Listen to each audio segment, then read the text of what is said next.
A shooting at Brown University left 2 people dead. A shooting at a Sydney Hanukkah celebration left 16 people dead. And a stabbing in Los Angeles left a major Hollywood star and his wife dead. All horrifying, pretty grisly start to the week. Even more disturbing, however, than the innocent people who were murdered is the fact that our society consistently refuses to confront the guilty people who did and do the murdering. I'm Michael Knowles. This is The Michael Knowles Show.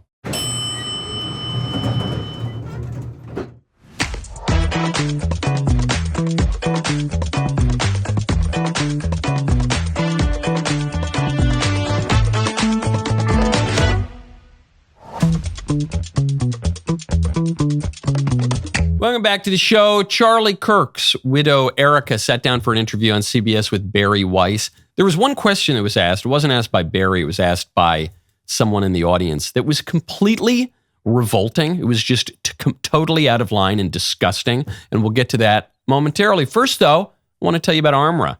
Go to armra.com/Knowles. True self-reliance begins with taking control of your health. Our sponsor, Armra Colostrum, harnesses nature's original blueprint for resilience. Packed with over 400 bioactive nutrients, colostrum fortifies your gut and strengthens your immune system from the cellular level up. When you invest in your health, you invest in your ability to show up fully, think clearly, and stay in control no matter what comes your way. Our bodies are under constant assault, toxins, processed foods, relentless stress. Your gut is your first line of defense, and most supplements only address part of the problem. Armra Colostrum is different. This is not just another supplement. It's a bioactive whole food, a pure concentrate of bovine colostrum that is sustainably sourced with a commitment to calf-first sourcing. It's packed with over 400 bioactive nutrients that fortify your entire gut wall system, not just one piece.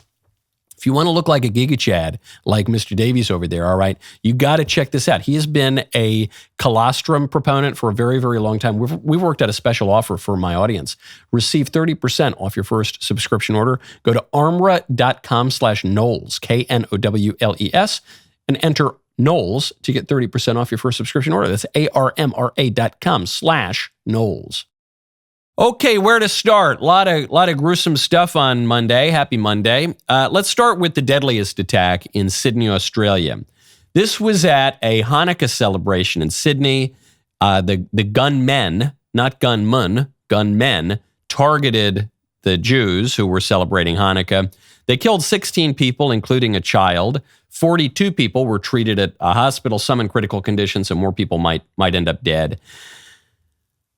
The really relevant piece of this attack, when we're trying to come to political conclusions here, is related to the gunmen part. Namely, it wasn't just one person. It was 2 people. It wasn't just 2 random people. It was a father and a son. Close your eyes. There's an attack in a Western nation on Jews. Who did it? Who did it? I know you're not supposed to be prejudiced. I know you're not supposed to ever come to any prejudgments. Who was it? You're right. It turns out that 100% of you, if you're being honest with yourselves, who guessed that it was some crazy Muslims, were right. It was 2 Pakistanis. Sorry, you wouldn't just say crazy Muslims. You would say crazy Muslim migrants, and you would be right about that. It was a father and a son from Pakistan. Our strength, more because that's what diversity is. It's our strength. So Australia imported some of our strength in. They enriched their culture with Pakistani migrants, and then the father and the son go out and shoot up a group of Jews. Now, look, crazy people exist everywhere and in every culture. The fact that it's a father and a son, I think, shows the qualitative difference between Muslim terror and other kinds of terror. We'll get to other kinds of terrorism too. But the qualitative difference here is this sort of thing is sanctioned in Islam. It's promoted in Islam, in a mainstream version of Islam. Killings of innocent people, spreading the faith by the sword. This is stuff that is distinctive to Islam that you don't find in Christianity. Sometimes you see weird aberrations and heresies and freak spin-off cults in Christianity that do bad stuff, but you don't see this kind of widespread mainstreaming. You don't see father-son terror teams whose acts of terrorism are then celebrated more broadly. That's the qualitative difference. That's one of several, but it's a chief reason why it's probably not a wise idea for Western nations to import these people in en masse. The Prime Minister of Australia has come out. He said, look, we are going to do everything we can to stop this. This was obviously horrific.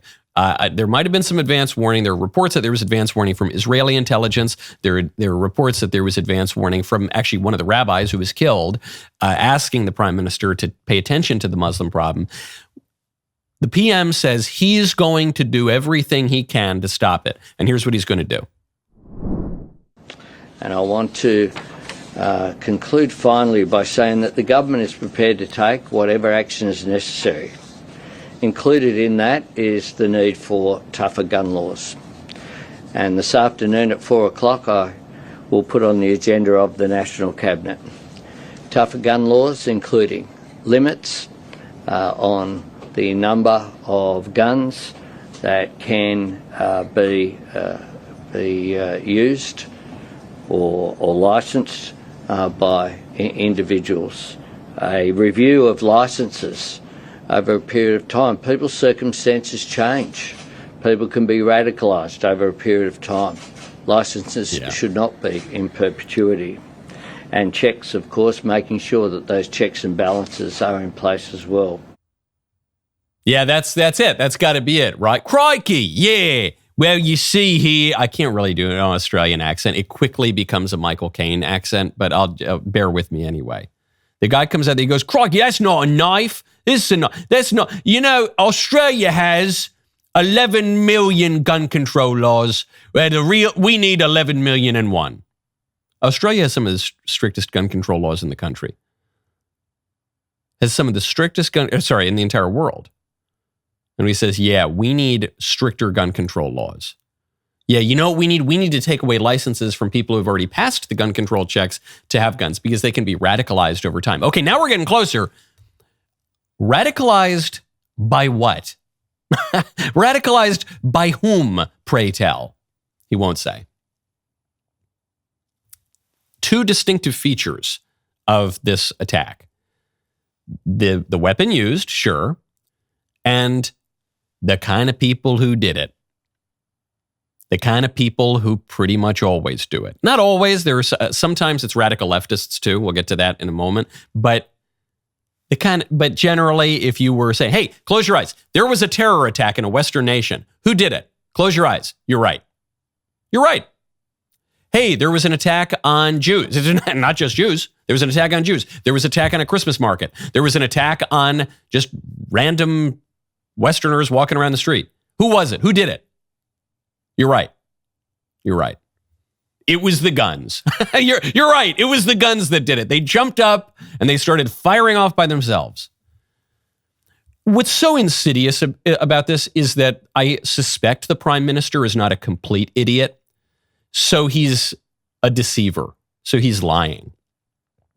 He's taking a big shovel. He's digging a lot of sand out and he's shoving his head right in and he's burying his head in the sand. That's what he's doing. Now listen here, I'm just going to do Michael Caine if that's fine, because I can't do an Australian. I don't know why I can't. Listen here. We're going to do every single thing that's possible to do. We're going to do everything to stop these attacks in the future, except for the thing that would stop them. Except for the one thing that's totally relevant to other than that, we're going to do every other thing. We're going to have buy one, get one free coupons for dinner at the restaurants. We're going to do climate change. We're going to touch on every other political issue. But the one, and it's the one that is, I think, most deeply felt by the people in these countries, Australia and Europe and the UK and America, which is the mass migration of unassimilable cultures that keep attacking us. Father and son terror squads. The Methodists don't do that, do they? The Presbyterians don't tend to do that. No, it's one group in particular that does that. So they won't do whatever's necessary. They'll do everything other than the one thing that is necessary to stop it. So here's a little follow-up to this. At Amsterdam Royal Concert Hall, there was a major protest, a Muslim anti-Jewish protest. I think there was some Hanukkah stuff going on, some Jewish cantors at the Amsterdam Royal Concert Hall. Then we turned from the Jews to the Christians. The French have had to cancel their New Year's Eve celebration on the Champs-Élysées. They're doing this because of who? Because of who? Last year, the New Year's Eve celebration in France drew 1 million people. And they're still going to have fireworks, but the authorities are urging the Frenchmen to watch the fireworks on TV. Not go out to the Champs-Élysées. Don't look at the Arc de Triomphe. Because why? Because who's going to attack them? Is it going to be the Unitarians? The Amish, perhaps? No. It's going to be this one group that Europe and Australia, and just the West broadly, has let in. This one group that's been trying to conquer France since the year of our Lord 732 and has been consistently desiring to overtake France, and now they're just being invited in for some reason. And now we can't have Christmas parades. Now we can't have New Year's celebrations. Now we can't go out. Now the Jews can't have their religious services. And more relevant probably to most of us, we care about the Jews as a matter of justice and neighborliness, but at a more personal level, now we can't have Christmas markets. You know why? Because the Muslims keep shooting them up. Now we can't have New Year's celebrations. You know why? Because the Muslims keep shooting them up. Because it's basically always the same people. But you can't say that. And as a consequence of that, we lose our freedom. We lose our way of life. We lose our whole countries. Because it turns out that people are not just undifferentiated cogs in a machine. You can't, as the liberal politicians throughout the West have said now for decades, they say, we're going to deal with the problem of declining birth rates among the native populations of our countries, and we are going to fix the economic problem of unsustainable entitlement programs by importing other kinds of peoples with other cultures, with other religions, with other behaviors, and then it's all going to be hunky-dory. And it turns out none of that works. And what actually happens is, rather than saving your country, it hastens its death. That's what happens. I had a debate with a French politico. Won't say who, but I was at a social event with a French politico. And this French politico said, how come you American conservatives like countries like Hungary so much? Why do you love Hungary? And I said, well, because in Hungary, they've taken a stand against mass migration and against cultural transformation, and they've stood up for what they believe in. And as a result, I am much freer in Hungary than I am in other countries. They said, what are you talking about? They said, that Viktor Orban, he's authoritarian. He's not, by the way. They said, this Viktor Orban, he's not liberal. That's true. He's not liberal. He's not liberal. How can the Hungarians be more free? I said, I'll tell you why. Because if I go visit Budapest, if I go visit anywhere in Hungary, I could walk down the street in my birthday suit with 3 Rolexes on each arm, singing out loud at 3 o'clock in the morning. Not one person would harass me. Not one person would try to rob me. Not one person, I maybe would be arrested, as I should be, but I could be in as vulnerable and precarious a position as possible, even as a foreigner, as a tourist. No one's going to bother me. That's freedom. And this French politician said, no, that's not freedom. What are you talking? That's safety, that's security, but that's totally different from freedom. I said, is it really? I don't think it is. If I don't have faith in the orderliness of society, if I don't have faith that I can go out without being attacked or murdered or molested, then I can't really be free. And I certainly won't have the political freedom necessary to carry on my centuries-long traditions. I can't have my Christmas market. I can't have my New Year's Eve celebrations. I can't go to school. I can't go to church. I can't do any of the things that constitute the real substance of my freedom. It's gone. That would be gone. There is a simple solution. When the Australian politician comes in, he says, I'll do whatever is necessary. There's one thing you could do.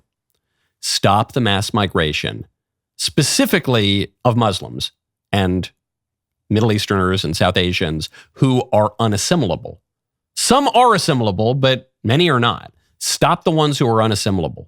Reduce the mass migration. Cut it off. That would solve 92% of your problems. That's the one thing they won't do. Okay. Moving from the foreign shooting to the domestic shooting, it was less deadly. It's somehow even stranger and more troubling because it's closer to home. But the details are changing by the minute. We'll get to that in a second. First, I want to tell you about Balance of Nature. Go to balanceofnature.com. Folks, I've been on the road a lot. I'm always on the road a lot. And you'll notice I'm relatively quite healthy. Even though I don't eat so great on the road, what did I have last night? I had a Ben's chili bowl, chili burger sub. So, I don't always eat the best. But if you're not getting your fruits and veggies on the road, don't worry. I have the solution. It's going to keep you feeling great. And that would be Balance of Nature. Balance of Nature's whole health system supplements are incredibly versatile and easy to work into your daily routine. The fiber and spice supplement blends smoothly into your favorite drinks, adding a warm, aromatic depth from its spice blend. And if you prefer, you can even open up the fruits and veggies capsules and mix the powder directly into a smoothie or sprinkle it over your meals. What makes these supplements special is that they're packed with 47 ingredients from 100% real whole fruits, vegetables, spices, and fibers. Everything from psyllium husk to flaxseed to cinnamon, turmeric, mango, pineapple, wild blueberries, shiitake mushroom, spinach, kale, cayenne pepper, and so much more. Did I mention psyllium husk? It's great. Check these out. Everyone around here absolutely loves them. New and existing customers can get 50% off the whole health system for life with this limited time offer. Go to balanceofnature.com to claim this offer. There's a shooting at Brown University. This was a couple days ago. It was less deadly than this horrific Hanukkah shooting in Sydney. But I think it's more disturbing to a lot of people. One, because it's closer to home, but two, because we don't know almost anything about it. We were told first that there was a guy who'd been taken into custody and some guy's face was plastered, like a white guy with blonde hair, plastered all over the news. And then it turned out that wasn't the guy.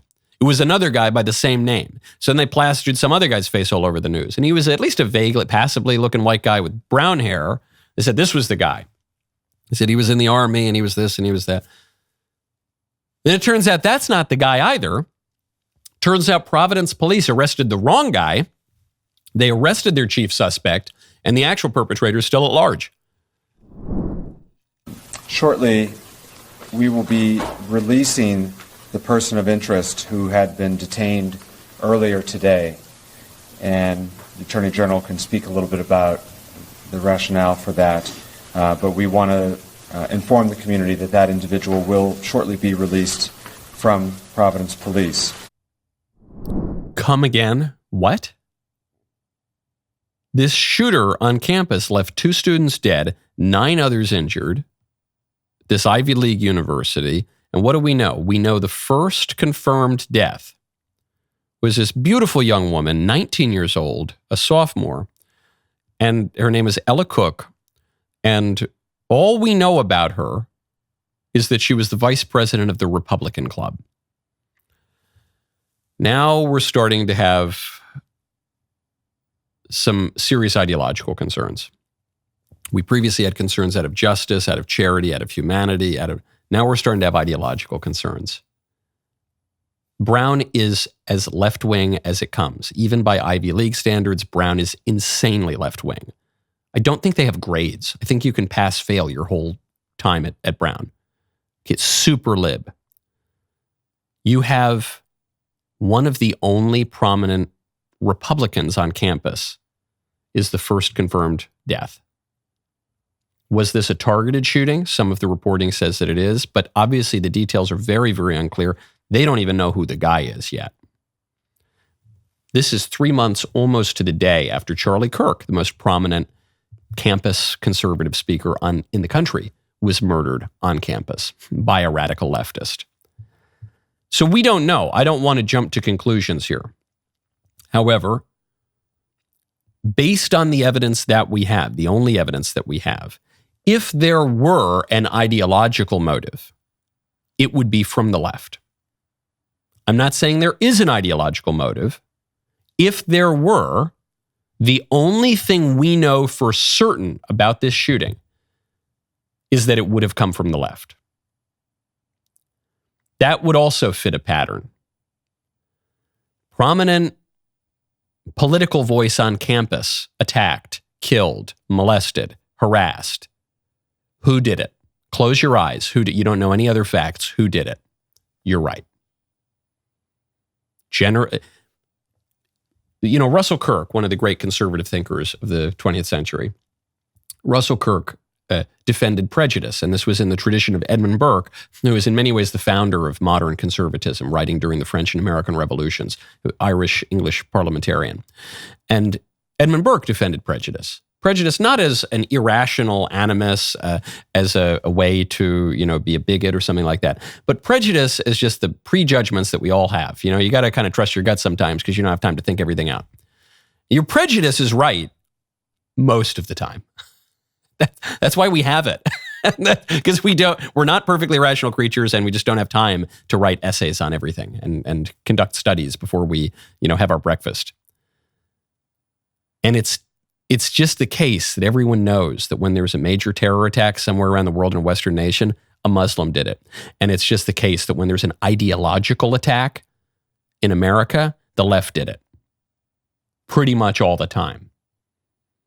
And by the way, this is backed up by social scientific data, because we know after Charlie's killing, there were multiple surveys about political violence, and the left consistently and dramatically was much more likely to justify political violence than the right. Chris Murphy, Democrat senator from Connecticut, comes out, goes on CNN immediately, without knowing anything about this case, and apparently without knowing anything about similar cases, comes out and says that the shooting at Brown, in which we know the first confirmed victim was the vice president of the Republican Club, it's actually Trump's fault. Not shocking, because over the last year, President Trump has been engaged in a dizzying campaign to increase violence in this country. He is restoring gun rights to felons and people who have lost their ability to buy guns. He eliminated the White House Office of Gun Violence Protection, and he has stopped funding mental health grants and community anti-gun violence grants that Republicans and Democrats supported in that 2022 bill. So he has been engaged in a pretty deliberate campaign to try to make violence more likely in this country. And I think you're unfortunately going to see the results of that on the streets of America. Chris Murphy is particularly bad. He is one of the most nauseating politicians in the country. He's like human vomit, if I had to be really blunt about it. He's just, everything about him and his political persona is just disgusting and cynical and wrong and unseemly and unmanly, and just he's this guy who, he films himself doing these selfies, this tie all askew. He says, guys, today was a really effing hard day. He's just disreputable in basically every way. And this is a new low for him, I would say. He comes out after this campus shooting where nothing is known other than a Republican student was murdered. And he says, yeah, it was Trump's fault. The political violence is Trump's fault. President Trump, who had part of his ear blown off by a left-wing assassin, one of whose supporters, Corey Comparator, was killed in front of his wife and kids at a Trump rally by the left-wing assassin. After Trump was then nearly assassinated again by another left-wing assassin, would-be assassin. Then after Charlie Kirk is murdered by a deranged left-wing assassin who's apparently into trans, furry LGBT people. This after deranged leftists have tried to kill other conservatives on campus, seriously injured people along the way. This after leftists burned the country down during BLM. This after leftists came out and said of their own volition that they are much more likely to support political violence than the right. This disgusting person comes on TV after this shooting. He says, yeah, it's Trump's fault. There's no arguing with that. How do you argue with a guy like that? A man who is impervious to facts and who knows one thing, that he will oppose Trump and the majority of Americans who voted for him at all costs, blame everything on him without any evidence whatsoever. What do? When a guy's first reaction to a shooting of kids at a school is to say, well, it's Trump's fault. In the face of all evidence to the contrary, it's Trump's fault. What do you do with a person like that? What do you have in common with that person? How does the center hold? I really don't know. Speaking of Charlie, Erika Kirk, Charlie's widow, went on Bari Weiss's show on CBS News, and she was asked a question that also really, like a lot to get our blood up on this Monday. Asked a question that I thought was so totally out of line, so totally missed the point. We'll get to that momentarily. First, I want to tell you about Chevron. America is built on hard work and powered by American energy. Chevron has spent $44 billion with local businesses across all 50 states since 2022, fueling infrastructure and communities, all while strengthening local economies. Last year, Chevron increased U.S. production nearly 20%, powering communities and businesses from the heartlands to the coasts. We're helping to fuel America's energy advantage, building a brighter future right here at home. Visit chevron.com/America to discover more. So Erika has to go through this ringer because Erika is not only the widow of Charlie Kirk, and look, Charlie was a very public person who has been running for president since he was like 2 years old, okay? He had a public career. He was the most important political organizer on the right, period, full stop. And so if you're going to marry Charlie, you're going to be in public life too. And Erika did that, and she's done very well at that. Then, after Charlie was killed, Erika said, okay, I guess I'm the only unifying figure to take over the mantle of TPUSA. Okay, that requires one to go out publicly. And then Charlie had a book coming out because Charlie was doing the job of like 5 men at any given time. And so he had a book that was coming out. Who's going to step in for the book tour? Who's it going to be? Who's the person closest to Charlie? It's his wife. So Erika is going out, doing the book tour. Unbelievable strength. Unbelievable to have to do this while you're grieving your husband. You're trying to keep it together for your young kids. It's unbelievable. Superhuman. She goes out. She does this interview with Bari Weiss, who is, she's on the left, but she's more amenable to people on the right, and she's taken over at CBS News. And the question didn't come from Bari exactly. Bari set up a question from someone in the audience that I found repellent. Erika, as you know, the last person that Charlie ever spoke to was a Utah Valley student named Hunter Kozak. He was asking Charlie a question that day when he was shot, and he's here tonight, and he wants to ask you a question. Hi there. Erika, I want to tell you how much I appreciate your calls for peace and unity, and I'm likewise horrified by the people in my so-called camp. You can feel the butt coming. You can feel the butt. However, I believe that they stoke the flames of violence. Get to it. Get to what you're going to get to. But even worse is when powerful, influential people on either side of the aisle stoke the flames. When they do it, the flames can become an inferno. And this leads me to Donald Trump, the most powerful and influential what a person surprise. on earth, who has more responsibility than anyone else to put the flames out. Just last month, President Trump called on 6 Democratic lawmakers to be tried for sedition, which he clarified was punishable by death. But any good faith effort to stop political violence must hold both parties to the same standard and expectation. So in that spirit, will you condemn the violent rhetoric of Donald Trump, the most powerful and influential person on earth? Revolting. Everyone involved in setting up this question should be ashamed of themselves. And this kid should be ashamed of himself. Kid, whatever. I guess he's a grown man. Disgusting. Hey, Erika. Sorry about your husband getting murdered by someone on my side. Hey, Erika. Sorry that one of my ideological comrades murdered your husband and left your little kids without a dad. Sorry about that. But will you disavow one of your husband's close friends, who one of my ideological comrades also nearly murdered over the summer? Hey, can you disavow your husband's really good friend, one of the men he looked up to, one of the men that he ultimately, I suppose, gave his life helping to get elected? Can you just talk about how evil he is for no reason in the face of all evidence?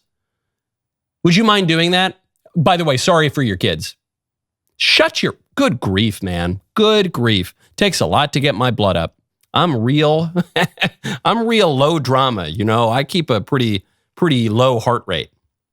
Disgusting. That guy should be ashamed of himself. What a revolting question from him. The premises are all off.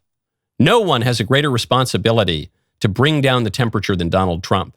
I'm not sure. I think the people who have to bring down the temperature are the ones who are committing all the violence, which is the left. And the ones who are excusing all the violence, which is the left. And the ones who are justifying all the violence and celebrating all the violence, which is the left. All right, let's try to blow Trump's head off. Shoot. Oh, we're going to miss. We're just going to blow off part of his ear. Nearly had his brains splashed on the stage in front of the entire nation. Hey, Mr. Trump, can you please be responsible and bring down the temperature? Hey, I'm sorry that your head's bleeding. Can you please bring down the temperature? We on the left demand that you bring down the temperature. Do you now? Do you? That's really interesting. Thank you for your thoughts. Thank you for offering your thoughts. Revolting. No one has a greater response. I think the people with the responsibility to bring the temperature down are the ones who are committing and defending all the violence, which is the left. It's exclusively the left. How about you bring the temperature down?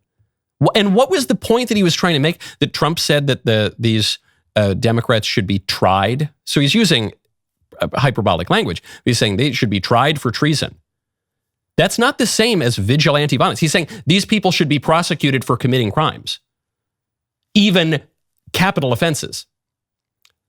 That's saying we need the justice system to work. We need the civil authority to work. We need to operate within a normal political order. That is actually the opposite of what the left is doing. That's the opposite of calling for political vigilante violence, which maybe this kid just doesn't understand. Maybe he's just not the brightest bulb in the box, or maybe he does understand it and he's cynically conflating two not only different but opposite things.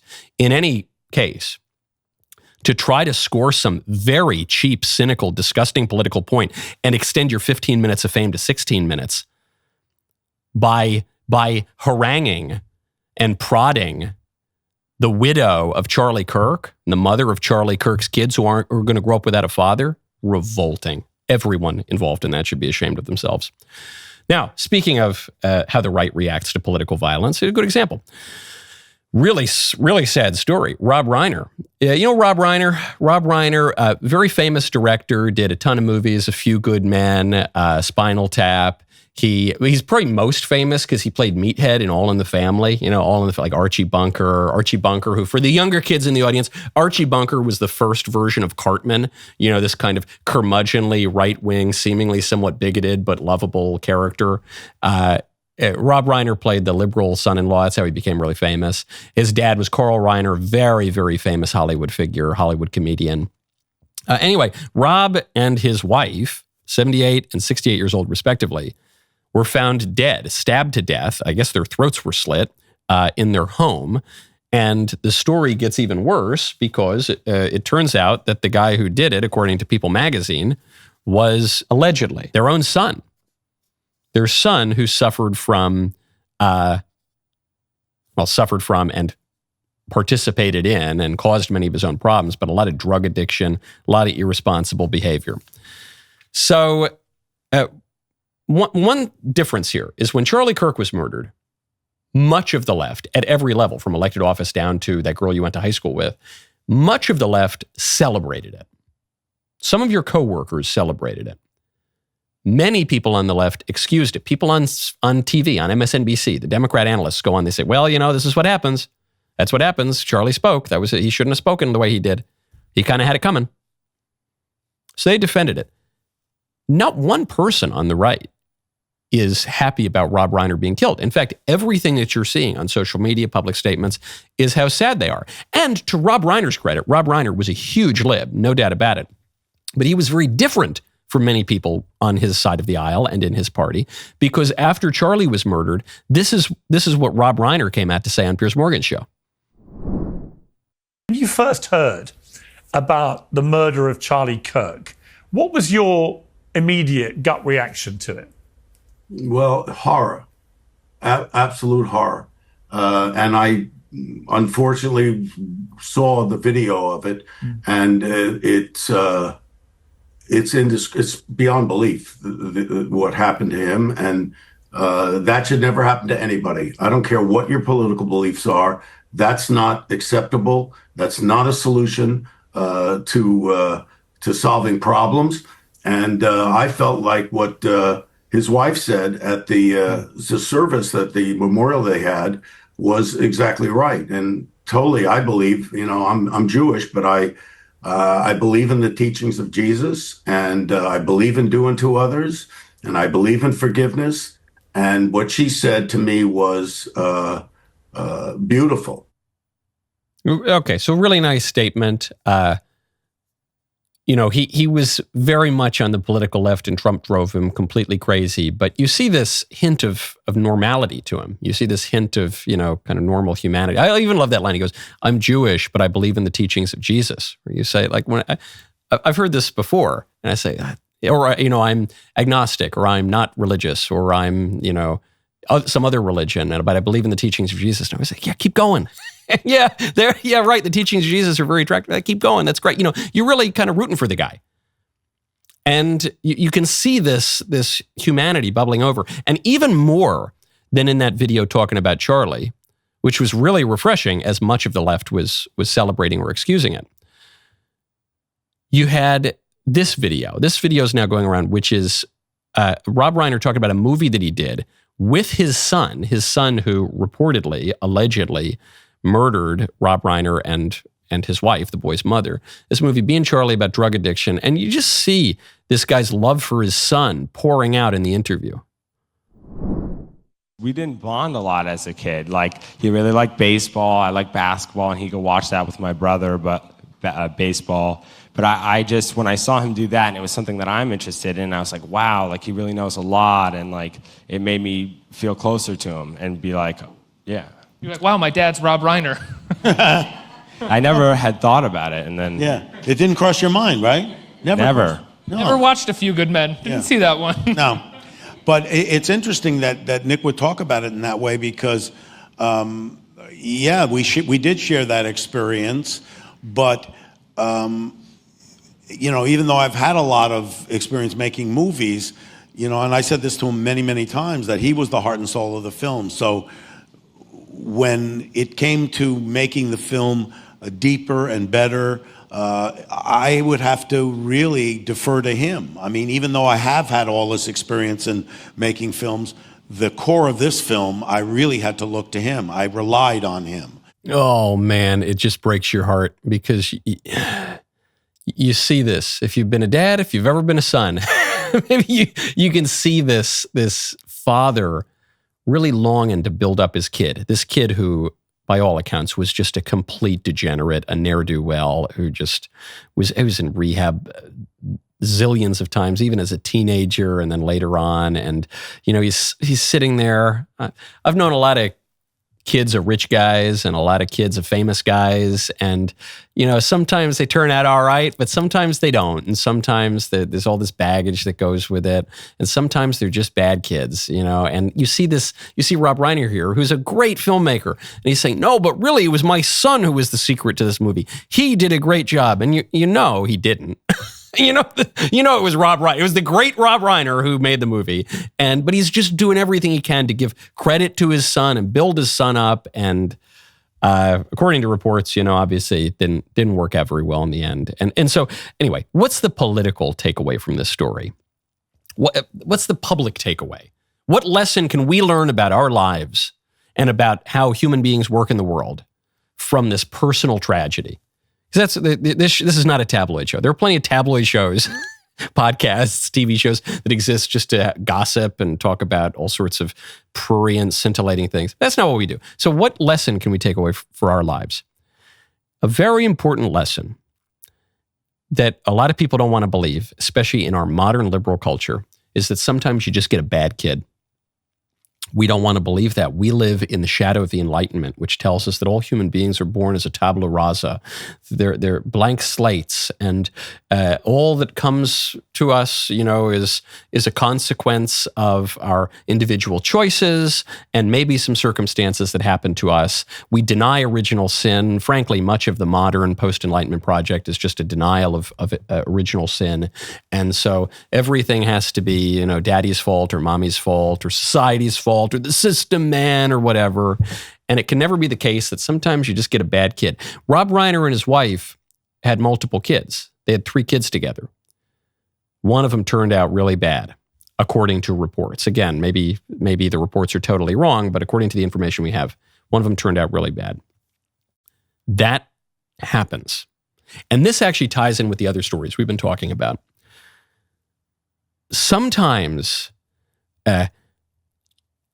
people are just born with a lot of problems, and sometimes you have to protect yourself and society from those problems. Sometimes cultures develop with lots of problems, lots of bad proclivities that are not going to just go away with the magic wand of liberalism. They're not going to just go away in with the magical tin can. You have people in Somalia, and they're basically all pirates, and they don't build anything, and the whole country is just run on fraud. And then you put them in this magical tin can and you fly them from Somalia to America, and then magically they become great American citizens, as American as apple pie, ready to go invent the next Model T. That doesn't happen. The tin can doesn't work that way. And we have to recognize those differences. We have to recognize that sometimes we have to protect innocent people from people who, through personal weakness or through bad decisions or through vice or through bad luck, just are a threat to them. And we forget that as a culture.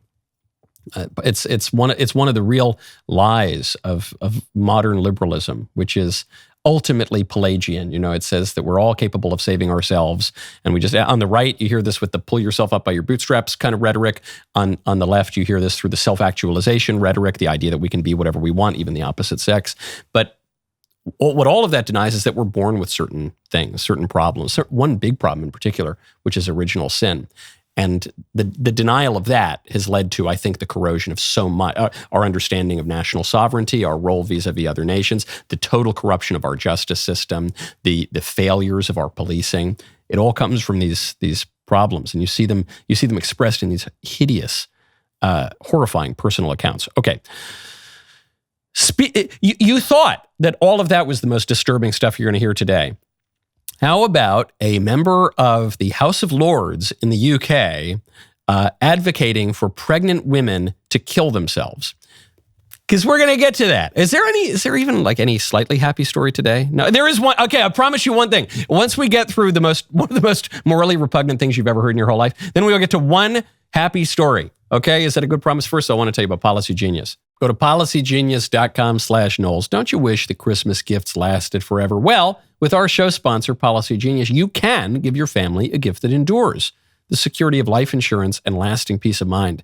Nearly half of American adults would face financial hardship within 6 months if they lost their primary income. Policy Genius makes finding life insurance simple, helping you secure real coverage so your loved ones have the financial safety net they need when it matters most. Now, if you've been putting off life insurance, right now is a good time to sort it out before the year ends. Policy Genius makes the whole thing way less painful than you would think. It's a simple online marketplace where you can compare quotes from all the major insurers in one place, totally free. They've got a team of licensed experts who will walk you through everything, answer your questions, deal with all the paperwork, help you figure out what coverage actually makes sense for you without all the confusing insurance jargon. The whole point is to find you the most affordable policy that actually fits your situation based on thousands of 5-star reviews on Google and Trustpilot.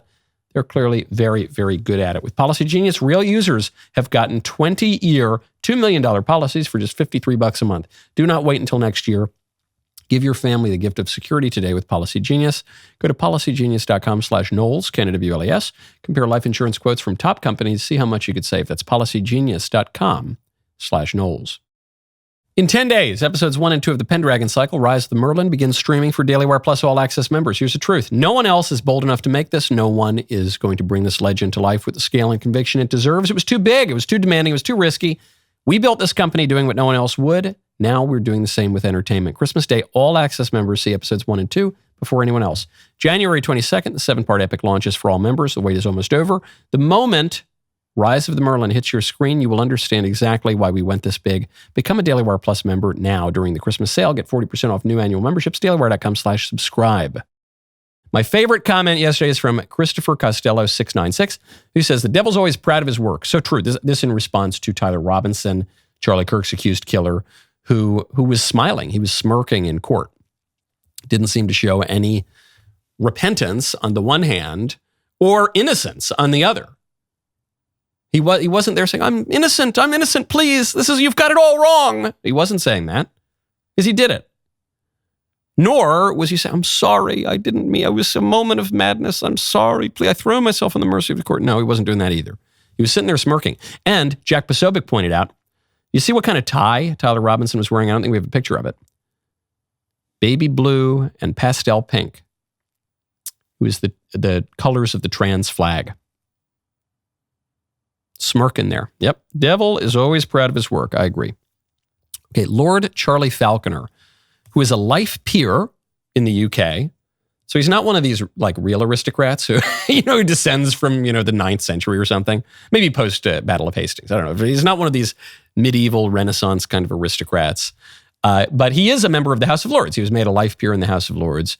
And here is what Charlie Falconer had to say about assisted suicide. Not only does he argue that the United Kingdom should encourage people to kill themselves when they're in pain, when they're suffering, when they're in despair, But furthermore, he says, even if a woman is pregnant, there's no reason for that, minor inconvenience of a baby, an innocent little baby growing inside her. That's no reason not to let the woman kill herself. There is a big issue here. Other states around the world who have had assisted dying for some time. We have a differences of view. In Oregon, since 1997, there is a requirement to keep the mother alive as long as possible, particularly when there is a viable fetus. In the Netherlands takes a completely different view, and that is one of feticide, where the fetus has to be terminated by one means or another, often by intracardial injection of potassium chloride, before the mother can be euthanized. Which end of the scale does the noble and learned Lord prefer these things? Because we are in a situation where the royal colleges are against this whole system. And we will be relying on them to fill in the gaps of this legislation. I think it's incumbent upon us to fill those gaps in for them, because they're not keen on this. And the noble Lord puts it accurately, some countries have taken one view and other countries have taken another. It's clear from the choice that I am supporting that we take the view that pregnancy should not be a bar to it. Pregnancy. So really well-asked question. And then Lord Falconer comes out and he says, we are taking our view that, of course, if a pregnant woman wants to kill herself, we should give her all the encouragement in the world. Forget about that little innocent baby growing inside her. And in fairness, why not? You find it ghastly. I find it ghastly. Anybody with an even slightly functioning moral core would find it ghastly that the political leadership, the supposedly elite political leadership, the House of Lords, which for quite some time now has not really functioned as a true House of Lords because it's been democratized, but the House of Lords have come out and endorse something like this. Yes, of course we should encourage people to kill themselves. If they're having a bad day, they have a case of the sniffles, or if they're just a little too poor, we should have them kill themselves, of course, and then we don't have to worry about them anymore. They're creating all these problems for us. Go, let them all... don't let them eat cake, let them eat poison. And then they can drop dead and we don't have to think about them anymore. That alone is quite ghastly. But then down on top of that, yes, these young, desperate, pregnant women, let them kill themselves and their disgusting little offspring too. Those little vermin will only create problems for us. Let them all die. And then we can eat cake.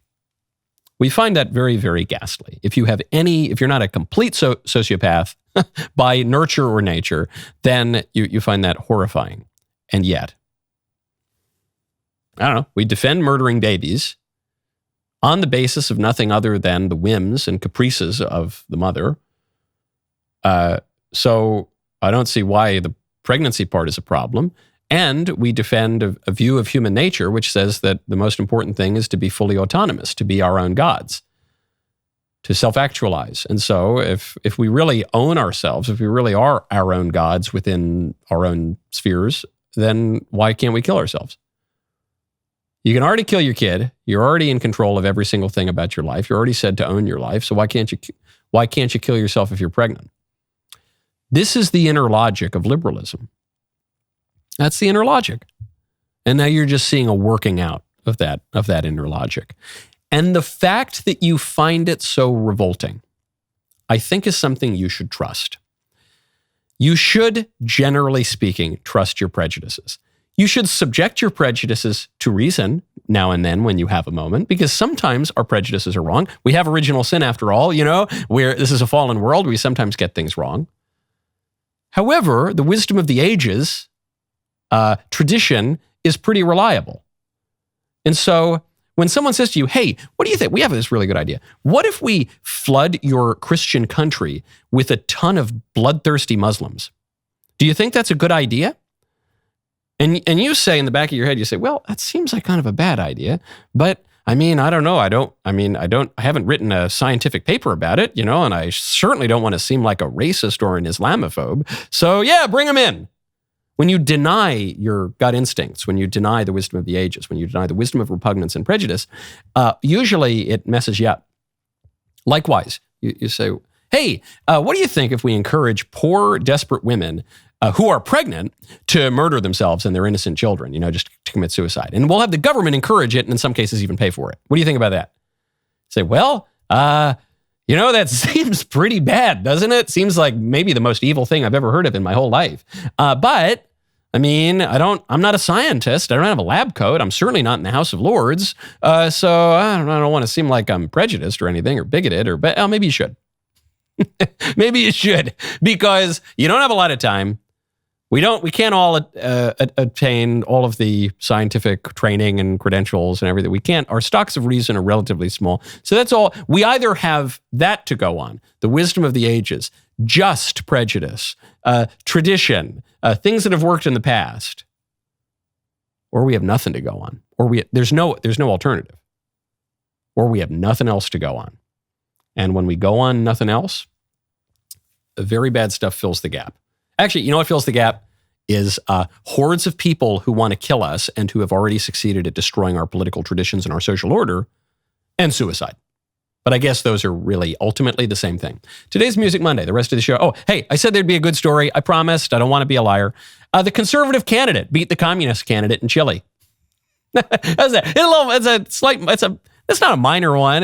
Maybe it's not top of your list, but yes, the right-wing candidate, Jose Antonio Cast, beat the communist candidate, Jeanette Jara, in Chile.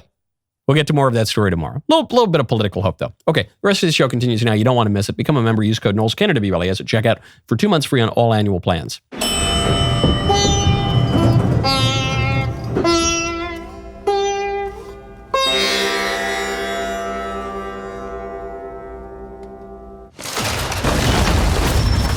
All of this is an illusion, an echo of a voice that has died. And soon that echo will cease.